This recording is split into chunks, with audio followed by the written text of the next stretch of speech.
ദൈവത്തിൻ്റെ അതിപരിശുദ്ധ നാമം വാഴ്ത്തപ്പെടുമാറാകട്ടെ. ഇന്നത്തെ ചിന്തയ്ക്കായി 1 തിമോഥെയോസ് 4:12 വാക്യം. ആരും നിൻ്റെ യൗവനം തുച്ഛീകരിക്കരുത്. വാക്കിലും നടപ്പിലും സ്നേഹത്തിലും വിശ്വാസത്തിലും നിർമ്മലതയിലും വിശ്വാസികൾക്ക് മാതൃകയായിരിക്കുക.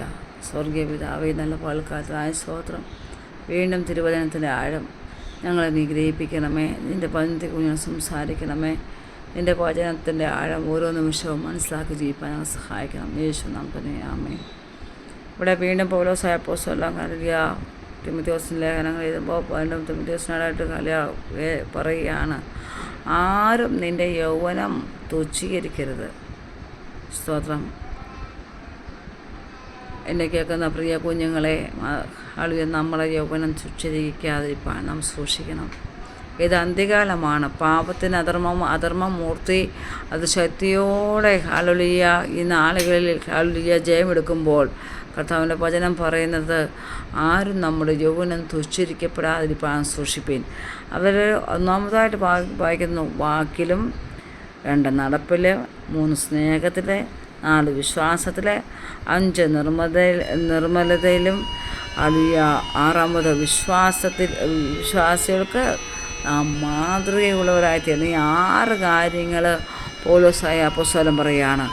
ഒന്നാമത് നാം വാക്കിൽ, ഞാൻ മുമ്പ് പറഞ്ഞല്ലോ, നമ്മുടെ വായിൽ നിന്ന് പുറപ്പെടുന്ന വാക്കുകൾ ഉപ്പിനാ രുചിയുള്ളതായിത്തീരണം. സ്തോത്രം.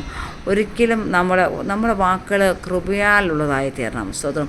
ഒരിക്കലും നാം മറ്റുള്ളവരുടെ ഹൃദയത്തെ മുറിവേൽപ്പിക്കരുത്. സ്തോത്രം. നമ്മുടെ വാക്കുകൾ, വായുന്ന വാക്കുകൾ ആരുടെയും ഹൃദയത്തെ വേദനിപ്പിക്കുന്നവരായി തീരരുത്. സ്തോത്രം. അത് കൃപയാലുള്ളതായി തീരണം. അത് ദൈവം ആഗ്രഹിക്കുന്നു. നടപ്പിലും സ്നേഹത്തിലും വിശ്വാസത്തിലും നിർമ്മലതയിലും വിശ്വാസികൾക്ക് നാം മാതൃകയായിത്തീരണം. ഈ 6 കാര്യങ്ങളിൽ നാം മാതൃകയുള്ളവരായിത്തീരണമെന്ന് പൗലോസ് ആഗ്രഹിക്കുകയാണ്.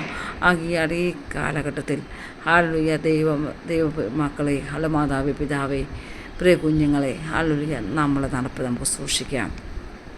നമ്മുടെ വാക്കും പ്രവൃത്തിയും ചിന്തയും നടപ്പും നമ്മുടെ രീതികളെല്ലാം സൂക്ഷിക്കുവാൻ, നമ്മളെ വാക്കുകൾ കൊണ്ട് പ്രവൃത്തി കൊണ്ട് ഒരിക്കലും ദൈവരാജ്യത്തിന് ഇടവുണ്ടാകരുത്, ഒരു ഇടിവുണ്ടാകാൻ ഇടയായിത്തീരരുത്.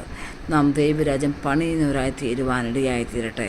നമ്മളെ വാക്കുകൊണ്ടും നമ്മളെ പ്രവൃത്തികൾ കൊണ്ടും സാക്ഷികൾ ഇത്ര വലിയ സമൂഹം നമ്മൾ ചുറ്റും നിൽക്കുക. അതുകൊണ്ട് നമ്മുടെ ഓരോ നടപ്പും പ്രവൃത്തിയും വളരെ കെയർഫുള്ളായി തീരുവാൻ ദൈവം നമ്മളെ സഹായിക്കട്ടെ. അതിനെ നാം ഒരുങ്ങാം. നമ്മളെ തന്നെ ശുദ്ധീകരിക്കാം, നമ്മൾ തന്നിലേക്ക് നോക്കാം, നമ്മൾ തന്നെ ക്രമീകരിക്കാം. അതിനായി ദൈവം നമ്മളെ ഒരുക്കട്ടെ. ഈ വചനങ്ങളാൽ ദൈവം നമ്മളെ സഹായിക്കട്ടെ. God bless you.